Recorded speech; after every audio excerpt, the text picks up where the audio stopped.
Astaghfirullah. Assalamualaikum warahmatullahi wabarakatuh.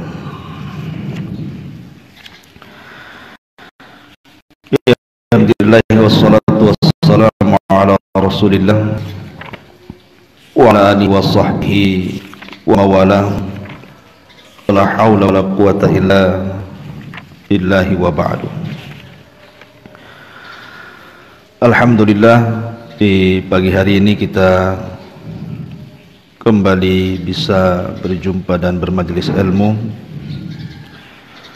walaupun lewat streaming.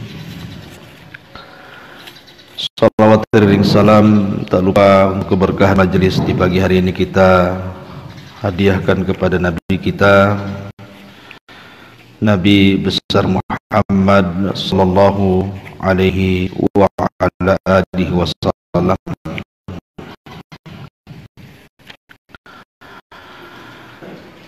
Ma'asyiral muslimin yang dimuliakan Allah Subhanahu wa taala,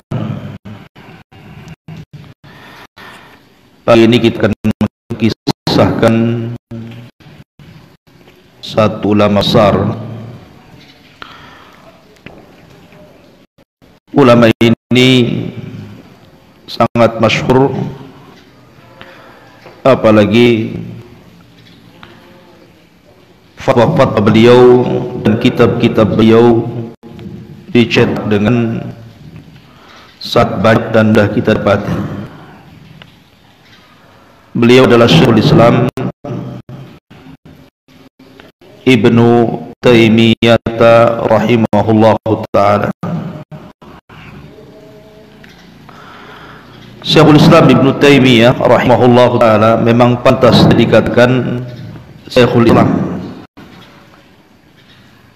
karena memang pengetahuannya terhadap Islam luar biasa. Di akhir di sebuah tempat namanya Harran di negeri Syam yang sekarang masuk dalam Jumhuriyah dari negara Turki. Beliau lahir pada tahun 661 dan wafat pada tahun 728. Dan subhanallah, dia tidak menikah sampai meninggal. Nanti kita akan tahu kenapa alasannya beliau tidak menikah. Beliau seorang faqih, ahli fikih. Beliau seorang muhaddis, ahli hadis. Beliau seorang mufassir, ahli tafsir. Dan beliau seorang alim mujtahid. Dia seorang ulama yang mujtahid, tidak mengekor pada mazhab.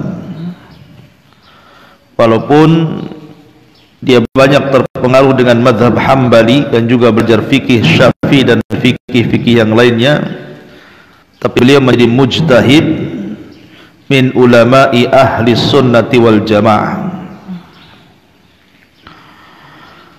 Ibnu Taimiyah rahimahullahu ta'ala hidup di keluarga yang bermadhab Hambali, dan ulama menyebutnya an-najmu bainal qamarain. An-najmu bainal qamarain, bintang di antara dua bulan. Kenapa? Karena dia adalah ulama. Ibnu Taimiyah itu ulama kondang.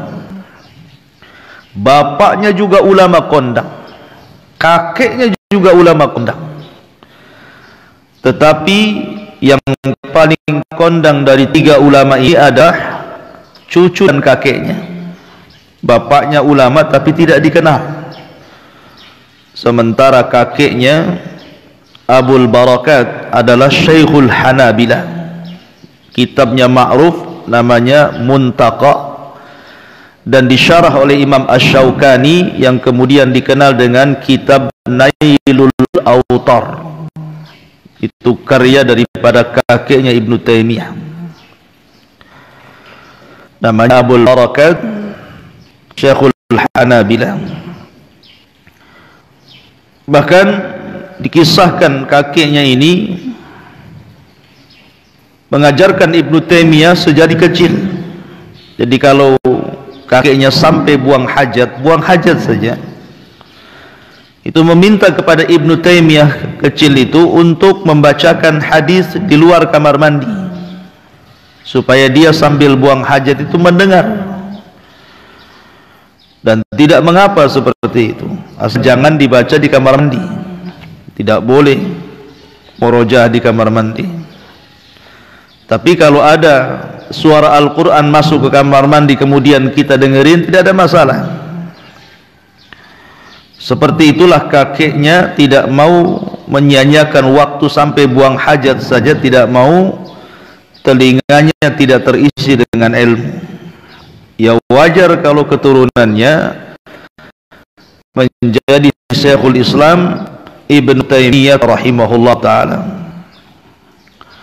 Masyhurul muslimin Imam Az-Zahabi rahimahullah ta'ala bahkan mengisyaratkan binuril qamari ila jaddihi abil barakah wa bidawi syamsi ila Syekhul Islam Ahmad ibn Taimiyah rahimahullah ta'ala, bahwa kakeknya adalah seperti cahaya bulan dalam ilmu dan cucunya Ibnu Taimiyah seperti cahaya matahari di dalam ilmu.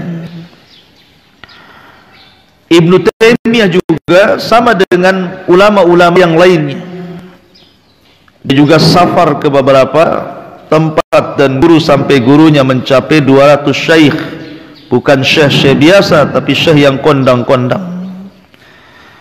Dan itu ma'ruf ya, diantaranya banyak, nanti kita sebutkan siapa guru-gurunya dan siapa murid-muridnya.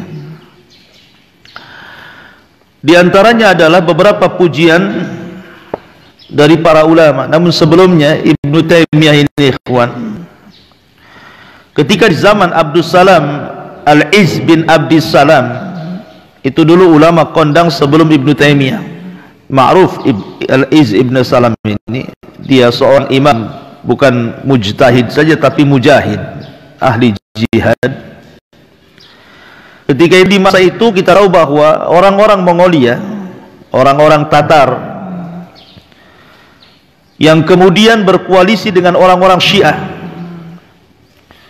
kemudian berhasil menghancurkan Baghdad. Dan itu di masa Al-Iz bin Salam itu. Lah ketika Syekhul Islam Ibnu Taimiyah lahir, itu tempat kelahirannya Haran itu diserang tak.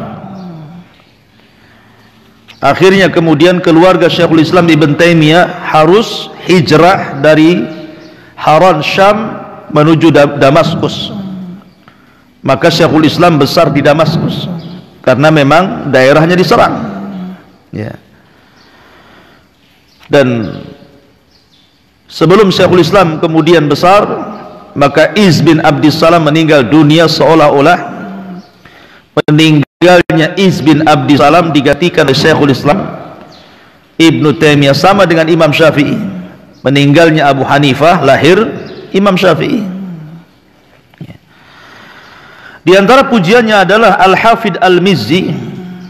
Beliau mengatakan, walaupun Al-Mizzi ini sebenarnya secara senioritas dia lebih senior dibandingkan Ibnu Taimiyah, baik dalam bidang ilmu ataupun talabatul ilmi. Akan tetapi walaupun demikian, karena Ibnu Taimiyah ini memiliki kecerdasan yang ajaib, justru dia banyak terpengaruh dengan madrasahnya Ibnu Taimiyah. Apalagi kita tahu murid-muridnya Ibnu Taimiyah ini bukan orang kaleng-kaleng, seperti Imam Ibnul Qayyim itu muridnya, kemudian Imam Zahabi itu muridnya, kemudian Ibnu Katsir juga muridnya, kemudian Ibnu Muflih juga muridnya. Kalau murid-muridnya seperti ini, ya tentu gurunya luar biasa. Siapa yang tak kenal Zahabi, mu'arrikhul Islam, orang yang paling pakar dengan tarikhnya Islam. Siapa tidak kenal Ibnul Qayyim, seorang tazkiyatun nafsi. Siapa yang tidak kenal Ibnu Katsir, tafsirnya Tafsirul Azim Ibnu Katsir, dan seorang muhaddis Ibnu Muflih. Ini semua murid-murid Ibnu Taimiyah. Makanya kalau Ibnu Taimiyah terkenal wajar karena memang muridnya juga luar biasa. Dikatakan oleh Al-Bazzar, lihat bagaimana kesederhanaan Ibnu Taimiyah. Dia mengatakan, faman ra'ayna minal ulama man qana'a minad dunya bimithli ma qana'a huwa minha aw radiya bimithli halatihi allati kana 'alayha lam yasma' annahu ragiba fi zawjatin hasna wala sariyatin hawra wala darin qawra wala mamalik wa jawra wala basatin wal iqar wala shadda ala dinar wala dirham wala ragiba fi dawabi wala ni'am wala thiyabin na'imati fakhirah wala zaham fi talab ri'asah wala ra'uya sa'iyah fi tahsilil mubahat. Beliau katakan, kami tidak pernah melihat orang seqanaah Ibnu Taimiyah. Qanaah itu tidak mau dunia, maunya akhirat saja, itu disebut qanaah. Dia tidak didengar dari Ibnu Taimiyah itu ragiba fi zaujatin hasna, mau menikah dengan wanita yang cantik, karena dia sendiri tidak menikah, ataupun budak yang dimilikinya, ataupun rumah yang mewah, ataupun kebun-kebun yang luas. Tidak punya kehendak ataupun keinginan mengumpulkan dinar dan dirham, tidak juga dengan kendaraan dan nikmat, tidak juga dengan pakaian yang mewah, dan dia tidak menghendaki untuk menjadi jabatan dalam pemerintah. Bahkan dalam hal-hal mubah saja dia tidak menyibukkan diri situ. Jadi memang Ibnu Taimiyah itu kehidupannya hanya untuk akhirat saja, sama sekali tidak peduli dengan dunia. Bahkan dijelaskan ketika dia kenapa tidak menikah itu, kenapa dia tidak menikah sampai tua, sampai meninggal, karena selama 60 tahun Ibnu Taimiyah itu kehidupannya hanya dari perang ke perang. Karena Ibnu Taimiyah ini seorang mujahid, sama dengan kisah Abdullah ibn Mubarak, ya, bukan hanya ulama saja, tetapi dia seorang mujahid, masuk dalam peperangan. Kemudian dari penjara ke penjara, baik ketika di Mesir di penjara, baik ketika di Syam di penjara, gara-gara fatwa. Dibolak-balik masuk penjara, makanya dia meninggal juga di penjara. Kemudian dari munadharah ke munadharah, debat ke debat, ya, sehingga bertahun-tahun itu saja, ya, memberikan fatwa, menulis, debat ke debat, masuk penjara, keluar penjara, perang ke perang, sehingga tidak sempat untuk menikah. Makanya kemudian dia pun merasa tidak enak dengan ibunya. Dia tidak sempat safar menemui ibunya, sehingga dia hanya bisa menuliskan surat minta uzur, padahal ibunya maunya dia itu menikah begitu ya. Cuman dia minta uzur karena kesibukannya yang luar biasa memperjuangkan dinul Islam ini. Tapi siapa Ibnu Taimiyah itu? Ibnu Taimiyah adalah namanya Ahmad ibnu Abdul Halim. Ahmad ibn Abdul Halim ibn Abdissalam ibn Abdullah al-Hudzairi ibn Muhammad ibn Hudzair ibn Ali ibn Abdullah ibn Taimiyah. Ada dua alasan kenapa dikenal Ibnu Taimiyah padahal namanya Ahmad bin Abdul Halim. Siapa nama Ibnu Taimiyah? Ahmad bin Abdul Halim. Kenapa disebut Ibnu Taimiyah? Ada yang mengatakan Taimiyah ini dinasabkan kepada kakek-kakek buyutnya. Jadi kakek buyutnya Muhammad ibn Hudzair ini, dia seorang wa'id, seseorang yang memang dai, tukang memberikan nasihat, dan diberi nama Taimiyah. Maka kemudian Ahmad ibn Abdul Halim cucunya ini dinasabkan kepada nama kakeknya Taimiyah, maka disebut Ibnu Taimiyah. Itu satu. Pendapat yang kedua, ketika ibu bapaknya haji, itu kebetulan ibunya hamil. ibunya Ibnu Taimiyah itu. Lah kemudian bapaknya ketika sampai di Mekah, dia melihat seorang anak kecil yang lucu, yang cakep gitu ya, keluar dari tenda di di sebuah tempat namanya Taimah. Maka ketika pulang ke Haran, kemudian istrinya langsung melahirkan, maka bapaknya kemudian menasabkan ke tempat namanya Taimah dan mengatakan, ya Taimiyah, ya Taimiyah. Maka sejak itu Ahmad bin Abdul Halim dikunyah dengan Syekhul Islam Ibnu Taimiyah rahimahullahu taala. Masyarul muslimin yang dimuliakan Allah Subhanahu wa taala, adapun kelahirannya, dia lahir di sebuah Madinah namanya Harran pada hari Senin, pada bulan Rabiul Awal pada tahun 661 Hijriah. Dikatakan oleh Syamsuddin Az-Zahabi, atau dikenal Imam Zahabi, beliau mengatakan, "Syekhuna," lihat guruku katanya. Dengan bangganya Imam Zahabi mengatakan, "Syekhuna, guruku, Al-Imam Syekhul Islam Farduz Zamani Bahrul Ulumi Taqiyuddin." Guruku adalah Imam Syekhul Islam, satu-satunya ulama di zamannya, Bahrul Ulum, ilmunya seperti lautan saking banyaknya, dan dia pejuang agama. Bahkan kata Imam Zahabi, kullu hadithin la ya'rifuhu Ibnu Taimiyah falaysa bihadits. Setiap hadis yang Ibnu Taimiyah tidak tahu maka bukan hadis, katanya. Karena hampir dia menguasai semua funun. Bicara fikih dia pakarnya, bicara hadis dia pakarnya, bicara tafsir dia pakarnya. Makanya disebut Syekhul Islam Ibnu Taimiyah rahimahullahu taala. Bahkan Jalaluddin As-Suyuti, ma'ruf Imam Suyuti, mengatakan, "Fa wallahi, demi Allah, ma ramaktu aini awsa ilman wala aqwadakan min rajulin yuqalu lahu Ibnu Taimiyah ma'az zuhdi minal ma'akil wal malabis wan nisa wa ma'al qiyami fil haqqi wal jihadi bi kulli mumkinin." Kata beliau, demi Allah, aku tidak memandang manusia yang paling luas ilmunya, manusia yang paling cerdas otaknya, daripada seorang laki-laki namanya Ibnu Taimiyah.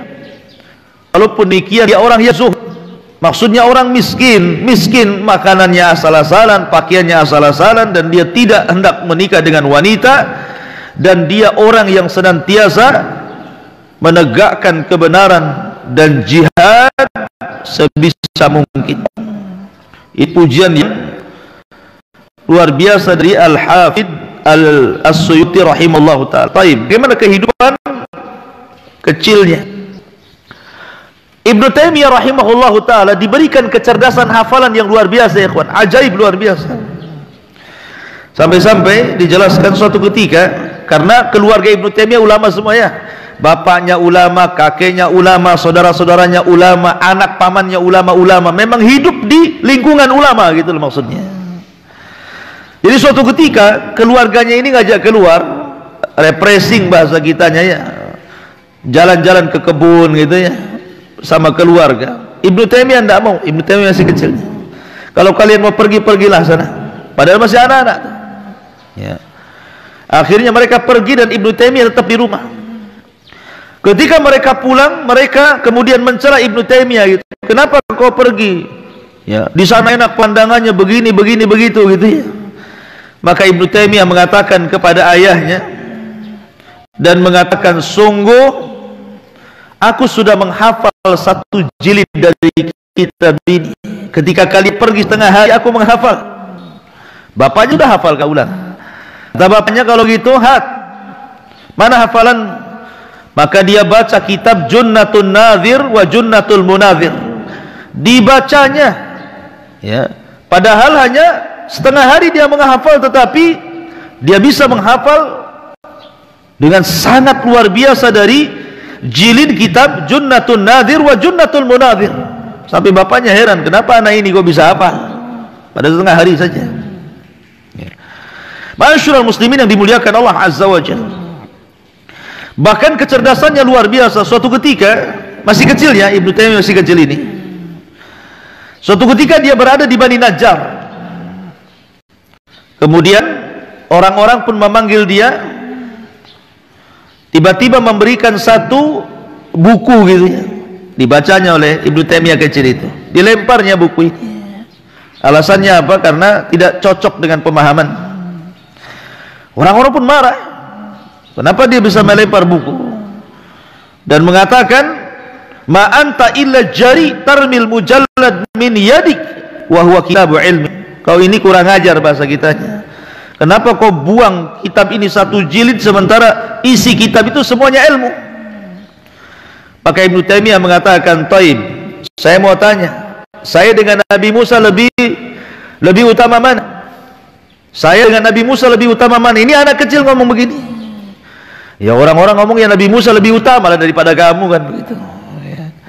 Kemudian Nabi Musa punya alwah, punya papan Taurat. Lebih utama mana papan Taurat dengan kitab yang saya lempar ini? Ya lebih utama alwah lah papan Taurat. Musa melempar papan Taurat katanya. Musa kan melempar papan Taurat gara-gara marah kepada Bani Israel sampai pecah papannya. Padahal papan itu adalah Taurat dan yang menulis Taurat adalah Allah sendiri. Satu-satunya kitab yang ditulis Allah itu hanya Taurat. Ya. Lah Musa melempar Taurat. Lebih mulia mana Taurat dengan kitab ini katanya? Ya lebih mulia Taurat. Loh kalau Taurat dilempar apa salah saya melempar ini katanya? Karena isinya penuh penyimpangan katanya. Itu kecerdasan yang kemudian nampak dari kecil gitu ya Ibnu Taimiyah rahimahullahu taala. Ma'asyiral muslimin yang dimuliakan Allah Subhanahu wa taala. Lah Ibnu Taimiyah rahimahullahu taala walaupun demikian, walaupun kehidupannya miskin gitu ya, kehidupannya miskin, tetapi Ibnu Taimiyah itu punya akhlak, orangnya memang karam, orangnya itu dermawan gitu ya. Terkadang ketika dia sudah menjadi ulama besar, banyak orang-orang kaya, orang-orang yang mengambil istifadah ilmu dari dia, kadang ngasih hadiah. Tapi hadiah itu bukan dimakan dia, justru diberikan kepada fuqara wal masakin. Sampai-sampai dijelaskan oleh Al-Imam Al-Bazzar,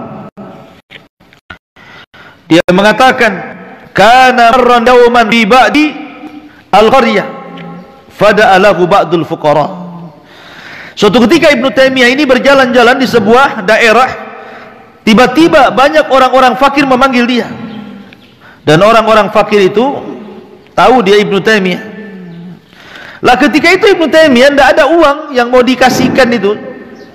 Akhirnya apa yang terjadi? Fanaza'a thawban ala jildihi wa dafahu ilaihi. Dibuka pakaiannya, kemudian dikasihkan. Saya tidak punya apa-apa kecuali pakaian di badan. Ambillah pakaian ini, bima tayassar, kau jual harganya Bapak, kemudian manfaatkan uangnya. Berapalah harga pakaian itu? Ya. Kalau kita kan mikir-mikir ya, apalagi pakaiannya baru beli, mereknya pun belum dicabut gitu ya, nggak mungkin lah dikasih orang ya. Kemudian juga dijelaskan dalam riwayat yang lain, sa'alahu insanun dzata yaumin kitaban yantafi'u bihi. Suatu ketika ada orang yang meminta kitab yang bisa dimanfaatkan dengannya. Maka Ibnu Taimiyah katakan, khudh ma takhtar, fara'a dzalika ar-rajul baina kutubil syaikhi mushafan. Maka ketika itu orang yang meminta itu melihat di selipan-selipan kitab yang catat Ibnu Taimiyah pada mushaf. Mushaf itu lumayan kalau dijual. Akhirnya dia pun mengambil mushaf itu, kemudian dijual, laku pula 1 dirham. Maka dia memanfaatkan dengan dirham itu. Ini bagaimana karamnya. Kemudian tawadhu'nya. Ibnu Taimiyah itu orang tawadhu dan tidak pernah usah kalau ditanya. Kadang saya sendiri atau ustaz yang lain gitu, kalau ada orang tanya lewat, nah itu kan mas mau jawab, apalagi tanyanya satu kalimat jawabannya berlembar-lembar di WA kan, malas lah mau ngetik. Kalau jawabannya iya, tidak, haram, halal, haram kan, senang ya. Ini enggak, kadang-kadang butuh penjabaran ya. Mau nelpon tak ada pulsa, yang nanya pun tak paham pulsa. Harusnya kan ngirim itu ya. Tapi Ibnu Taimiyah rahimahullahu taala, dia siapapun yang tanya tidak pernah bosan. Kamu mau tanya apa? Duduk di sini, mau tanya apa? Ya. Jadi siapapun yang bertanya kepada dia, dia tidak pernah bosan. Betul-betul tawadhu. Tawadhunya luar biasa. Ya. Kemudian juga keberaniannya, juga dijelaskan keberaniannya. Subhanallah. Jadi suatu ketika ma'asyiral muslimin, Ibnu Taimiyah rahimahullah tadi didatangi oleh anak-anak penguasa-penguasa Tatar. Sebagai mereka sudah muslim, sebagai mereka masih kafir. Ya. Ketika kemudian salah satu penguasa Tatar ini, Mongolia, yang sudah muslim, kemudian masuk ke Damaskus dan mengumpulkan para ulama. Para ulama kakutan ketika dipanggil oleh penguasa itu. Tapi karena mengancam jiwa-jiwa mereka, akhirnya mereka pun kumpul, termasuk Ibnu Taimiyah. Kemudian mereka meminta nasihat. Yang pertama kali yang maju Ibnu Taimiyah, dinasihati penguasa itu. Ya. Semua para ulama hampir menyingkapkan pakaian mereka, takut ditebas darahnya mengenai pakaian mereka, saking ketakutannya gitu. Jadi udah siap-siap nih, dan tebas pula ini Ibnu Taimiyah, ini darahnya muncrat pula ke kita, ini bahasanya seperti itu. Tapi dengan tenangnya Ibnu Taimiyah menasihati satu per satu, macam-macam lagi itu. Tetapi Allah Subhanahu wa taala takdirkan memang Ibnu Taimiyah selamat. Akhirnya setelah pertemuan itu kawan-kawannya mengatakan, jangan kau libatkan kami dengan kamu, dan jangan kau libatkan kamu dengan kami, gitu. Jadi intinya bahwa nanti kalau ada apa-apa saya tidak akan ngajak kamu, dan jangan kau ajak kami, gitu. Karena begini ikhwan, Ibnu Taimiyah itu dikenal keras. Makanya dijelaskan oleh Imam Zahabi. Imam Zahabi itu ulama yang insaf ya. Ulama yang mu'tadil, adil orangnya kalau memandang seseorang itu. Walaupun Ibnu Taimiyah gurunya, dia katakan Ibnu Taimiyah guruku ini punya sedikit keras. Dia tidak tahan melihat sebuah mungkar, dia langsung diingkari. Kalau seandainya Ibnu Taimiyah itu punya kelembutan dalam bahasa, tentu dia bisa menyatukan kalimat para ulama itu. Cuman karena punya syiddah, punya sisi keras dia, makanya dimusuhi para ulama di zamannya. Sampai-sampai suatu ketika dia berjumpa dengan Ibnu Hayyan. Ibnu Hayyan itu ulama lughah.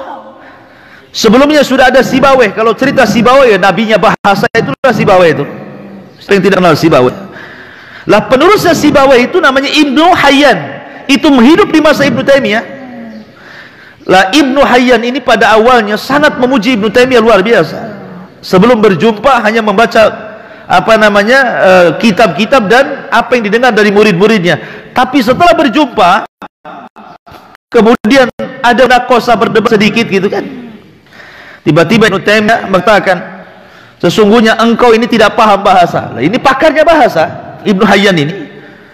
Engkau tidak paham bahasa, bahkan guru Sibawayh pun tidak paham, katanya. Padahal siapa yang tidak kenal Sibawayh? Dulu nabinya bahasa lah itu. Ibnu Taimiyah mengatakan seperti itu. Aku lihat ada 100 kesalahan dari bukumu dan Sibawayh. Maksudnya bahasa. Aku tidak melihat. Kau tidak, Sibawayh tidak paham, kau juga tidak paham, katanya. Sampai keras gitu ya. Dari situ Ibnu Hayyan berbalik, yang tadinya memuji akhirnya tidak jadi kan gitu. Awalnya memuji sangat tinggi Ibnu Taimiyah ini. Ya karena kerasnya gitu ya. Ibnu Taimiyah rahimahullahu taala. Ma'asyiral muslimin yang dimuliakan Allah Azza wa Jalla, makanya wajar kalau di zamannya dia terkadang berfatwa itu menyelisih fatwa-fatwa ulama di zamannya. Itu yang banyak sekali menjadikan Ibnu Taimiyah masuk penjara, dan hasadnya para ulama meminta supaya dikeluarkan fatwa untuk dibunuh saja Ibnu Taimiyah itu. Itu di zamannya itu. Salah satunya adalah ketika memfatwakan tentang orang yang mentalak sekali talak, 3 kali talak. Ibnu Taimiyah mengatakan dihukumi 1 talak. Jadi kalau ada seorang suami mengatakan saya talak kamu 3 kali sekali, saya talak kamu 100 kali sekali, ya, maka Ibnu Taimiyah mengatakan tetap jatuh 1 talak. Sementara zaman itu Allah mengatakan tidak, tetap jatuh 3 talak. Dan Ibnu Taimiyah mengatakan telah bid'ah dan sebab itu penjara. Kan gitu ya. Jadi gara-gara fatwa-fatwa yang menyelisih fatwa-fatwa para ulama di zamannya, itulah banyak sekali kegaduhan. Akhirnya Ibnu Taimiyah asik bolak-balik masuk penjara, baik ketika Syam ataupun ketika di Mesir. Ma'asyiral muslimin yang dimuliakan Allah Azza wa Jalla. Kemudian juga di antara mihnahnya, bagaimana ujian Syekhul Islam Ibnu Taimiyah rahimahullahu taala.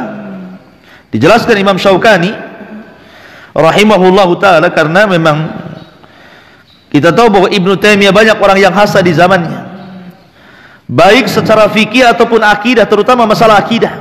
Karena Ibnu Taimiyah itu paling banyak membantah kelompok-kelompok sesat. Antum melihat kitab-kitab akidah Syekhul Islam seperti Akidah Wasitiyah, Akidah Tadmuriyah, itu kan. Dan sebagian penggalan dari kitab Majmu'ul Fatawa, ketika bicara tentang akidah, dia paling banyak menyerang orang-orang yang menyimpang dalam bab nama dan sifat bagi Allah Azza wa Jalla. Beda dengan Syekhul Islam Muhammad bin Abdul Wahhab ya. Kalau Syekhul Islam Muhammad bin Abdul Wahhab dalam kitab tauhid yang banyak dikarya, itu lebih banyak nyerang tentang tauhid uluhiyah, salah syirik, tauhid itu ya. Kenapa? Karena memang di zaman Abdul Wahhab, Syekhul Islam Muhammad bin Abdul Wahhab, memang penyimpangannya dalam bab uluhiyah. Banyak orang yang menyembah kuburan dan meminta kepada kuburan, banyak orang yang memakai jimat, sehingga kitab-kitabnya banyak yang merudun soal bab tauhid uluhiyah. Tapi berbeda pula di zaman Syekhul Islam Ibnu Taimiyah. Yang menyimpang itu kebanyakan bab tauhid nama dan sifat bagi Allah. Makanya kitab-kitabnya lebih banyak bicara tentang masalah tauhid asma dan sifat, meluruskan itu yang banyak akhirnya hasad dari para ulama yang tidak sepaham dengan Ibnu Taimiyah rahimahullahu taala. Ma'asyiral muslimin yang dimuliakan Allah Azza wa Jalla. Tapi kita lihat bagaimana guru-gurunya Imam Ibnu Taimiyah ini. Guru-gurunya ikhwafidin muliakan Allah, di antaranya Zainuddin Abul Abbas Ahmad ibn Abdid Daim al-Imamul Muhaddis, seorang ulama ahli hadis. Kemudian Taqiyuddin Abu Muhammad Ismail, kemudian juga Aminuddin Abu Muhammad Al-Qasim, kemudian juga Syamsuddin Abul Ghanaim, kemudian juga Syamsuddin Abu Muhammad Abdurrahman, kemudian juga Fakhruddin Abul Hasan, Majduddin Abu Abdillah Muhammad ibn Ismail, kemudian Syamsuddin Abu Abdillah Muhammad ibn Abdul Qawi, dan banyak lagi guru-gurunya. Kemudian di antara murid-muridnya sudah disebutkan tadi Imam Zahabi, Ibnu Katsir, kemudian juga Imam Ibnul Qayyim rahimahullahu taala, dan banyak sekali. Bahkan di zamannya itu ulama-ulama banyak memuji dia. Jadi akronnya, kawan-kawannya itu banyak yang memuji dia, dan karya-karyanya banyak sekali. Di antaranya yang fenomenal adalah Majmu'ul Fatawa. Itu dikarang di penjara itu. Berapa jilid? 37 jilid, 1 meter lebih. Antum nggak bisa ngangkat itu. Seorang yang kitab itu nggak bisa ngangkat, lagi banyaknya itu 38 jilid itu. Kapan antum baca kitab itu? Majmu' Fatawa, Fatawa Kubra. Dan subhanallah, walaupun dia di penjara, dia produktif tuh, keluarkan fatwa, nulis kitab gitu ya. Karena kebanyakan karya-karya beliau itu kalau tidak dalam bentuk risalah, maksudnya nasihat. Pamannya ada seorang penguasa minta nasihati, dia kirim surat, akhirnya jadi kitab gitu ya. Atau karena dia memang memberikan fatwa, ditulis murid-muridnya kemudian dikarang, atau memang sengaja dia menulis kitab dalam penjara, sehingga karya-karyanya banyak sekali yang terkeluar dari penjara itu. Kemudian juga mengarang kitab Dar'ut Ta'arudil Aqli wan Naqli, Minhajus Sunnah An-Nabawiyah, Iqtida' Siratal Mustaqim, As-Sarimul Masyhur ala Syarimir Rasul, pedang terhunus kepada orang yang mencela Rasul. Kemudian Al-Furqan Bainal Auliya'ir Rahman wa Auliya'is Syaitan, pembeda antara wali Rahman dan wali syaitan. Sampai dijelaskan dalam kitab pembeda antara wali Rahman dan wali syaitan, menyebutkan tentang perkataan Imam Syafi'i dari Imam Laits. Kalau engkau melihat seseorang yang bergaya ustadz, kok bisa terbang, bisa berjalan di air, maka lihat perilaku kesehariannya. Kalau dia memang sesuai dengan sunnah, maka dia wali Allah. Tapi kalau menyimpang dari sunnah, maka dia wali syaitan, gitu. Tapi seperti itu ya. Kemudian siasat syar'iyah lirra'i wal ra'iyah. Kemudian fatwa al-hamawiyah al-kubra, nadul mantiq, amradul qulub, faidatul jalil, wa fit tawassul wal wasilah. Kemudian muqaddimah ilmi tafsir, dan banyak karya-karya beliau yang tidak bisa saya terangkan. Taib, di antara wafatnya karena sudah siang, sejarah wafatnya Ibnu Taimiyah rahimahullahu taala kan bolak-balik masuk penjara ya, tergantung kesalahannya yang dipandang oleh penguasa ya, terkadang 1 bulan, 2 bulan, setahun, 2 tahun kan, bertahun-tahun ya, karena asli bolak-balik masuk penjara ya. Maka Ibnu Taimiyah rahimahullahu taala dan di penjara juga disiksa sama saja. Maka akhirnya Syekhul Islam Ibnu Taimiyah rahimahullahu taala disepakati, ittafaqa mautuhu, telah sepakat kematian Syekhul Islam Ibnu Taimiyah rahimahullahu taala